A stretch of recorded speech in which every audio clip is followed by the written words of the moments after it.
grazie sempre. Allora adesso invece torniamo alle nostre canzoni. Quindi questa canzone che voi sicuramente conoscete benissimo e che lo dico sempre, è la prima canzone, il mio primo amore musicalmente parlando, come dico di solito, e diciamo che il tutto è un po' iniziato da lì, diciamo, il tutto parlando del successo, quello là proprio forte, fortemente, quello forte che è partito da questa canzone, che anche se si intitola Male, a me ha fatto solo bene.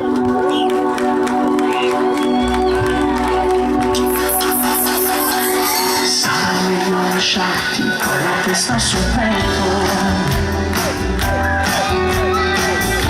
rimanendo vestiti, forse è meglio così.